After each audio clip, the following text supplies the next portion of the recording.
Márcia, você também é criacionista, pela Sim. sua Eu sou criacionista, postura. mas os criacionistas aceitam mudanças e de forma parcial também a teoria da evolução, porque o termo evolução é um termo muito abrangente.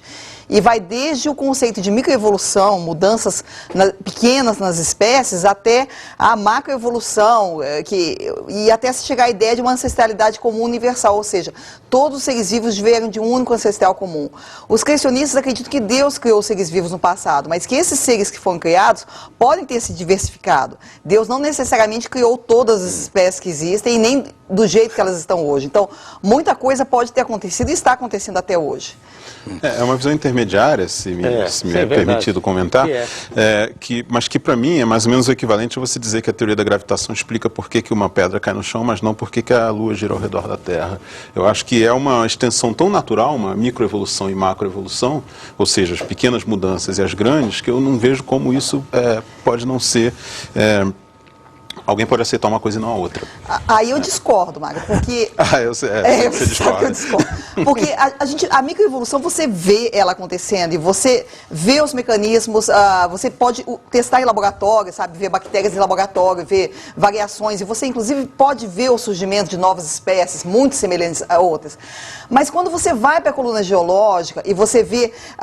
os grupos que surgem praticamente sem diferença, de uma forma abrupta de outros grupos. Então, seres que aparecem, por exemplo, na explosão do Cambriano, né, que aparecem sem ancestrais para eles. Isso acontece muitas vezes no registro geológico. Então, eu vejo problema aí para explicar a macroevolução. Como que esses grupos surgiram se não há uma série de elos conectando eles? E outro problema também, que talvez seja o problema mais grave, que é essa coisa de você explicar mudanças grandes nos seres vivos. Quer dizer, você explicar que uma espécie, por exemplo, o lobo pode ter sido ancestral do cachorro, doméstico, é uma coisa. Agora, explicar como que, por exemplo, um réptil ancestral deu origem a uma tartaruga com casco totalmente formado e sem um elo de transição, quer dizer, você vê répteis, depois você vê tartarugas já plenamente formadas, ou você vê mamíferos terrestres e você vê no registro fóssil um morcego voador totalmente formado, sem elos de ligação. A conversa ia longe. Deixa só, uma pergunta na minha cabeça. O teólogo é criacionista sempre? Não, criacionista não. Não, da teoria da criação. O teólogo fala... Porque aqui nós estamos usando a palavra assim para facilitar. O teólogo fala da criação enquanto é uma ação...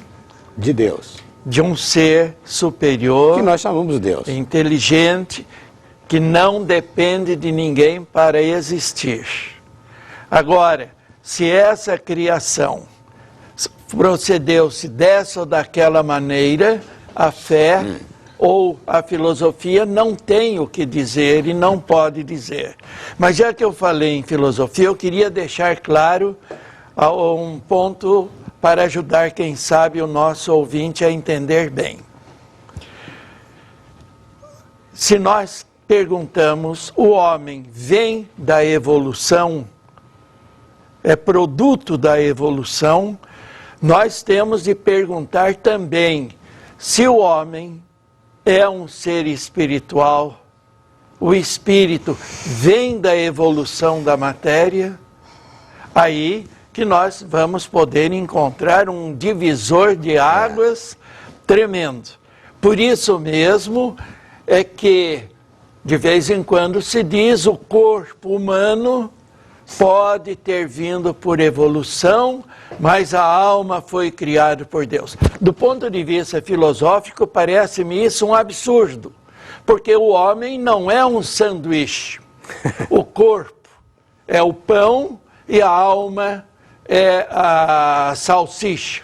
Não, o homem é um conjunto, é uma realidade única e indivisível.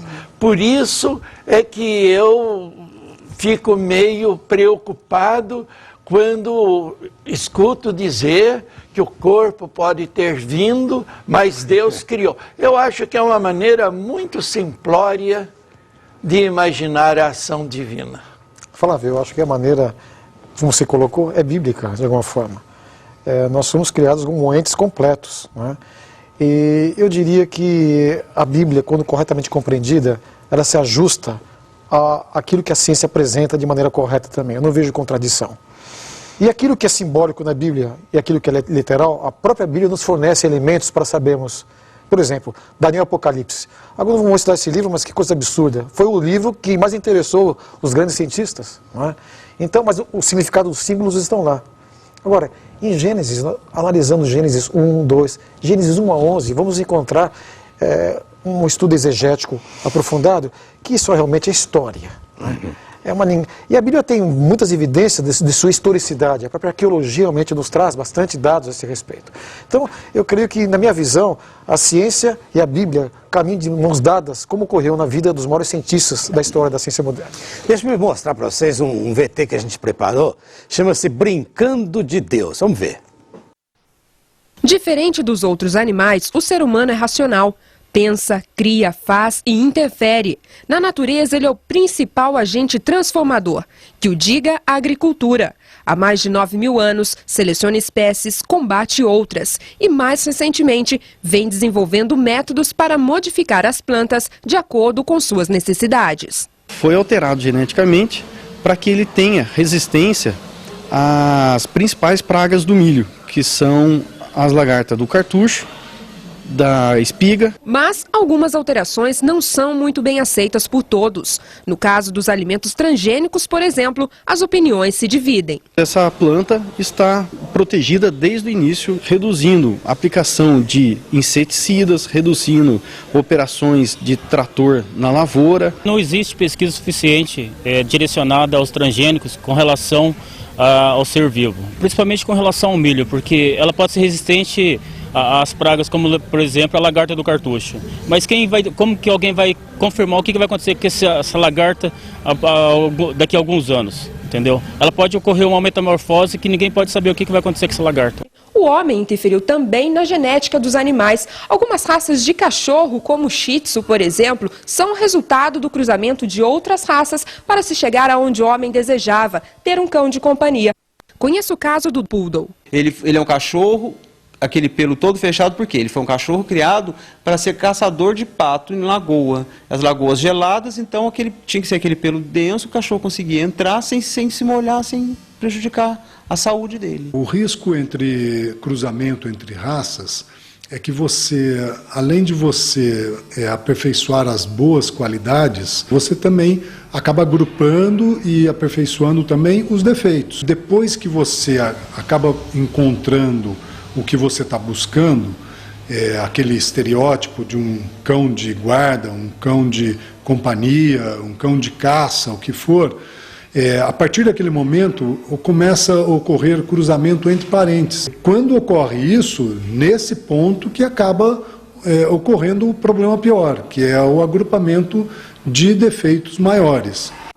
Aí o homem brincando de Deus, né? Vai para lá, vem para cá e tenta mostrar um pouco do poder dele e da inteligência dele e das necessidades dele. São todas palavras-chave, porque nós trabalhamos conforme as nossas necessidades. Conforme vai precisando, a gente vai correndo atrás das coisas, né? Até para dar resposta a uma vida de melhor qualidade. Está na hora da gente ir embora. Eu não sei o que vocês acharam do programa. Muito bom. Será que você ficou satisfeito com a sua evolução? Fiquei satisfeito com a evolução do programa. Mas a gente agradece a viagem de vocês, o estar aqui, tá certo? Eu confesso a vocês, foi o programa que passou mais rápido de tudo, dos que nós já fizemos, né? Muita vontade, muita coisa para falar e tantas outras. E também queria agradecer para você de casa, né, que trabalhou com o e-mail e muita gente passou e-mail. A gente fica satisfeito com isso. A necessidade de ver que há público também que quer conversar coisas mais complexas, né? Como há aqueles públicos que querem conversar coisas mais simples. Por isso que na segunda-feira que vem, a gente vai voltar com um tema muito mais fácil de se participar. Nós vamos falar dos animais de estimação. Nós terminamos hoje brincando de Deus ali, falando um pouco de animais de estimação. Nós vamos falar disso. Animais de estimação é a conversa nossa da segunda-feira que vem. E se você está evoluindo, está certo. Sua natureza evolui, você evolui, né?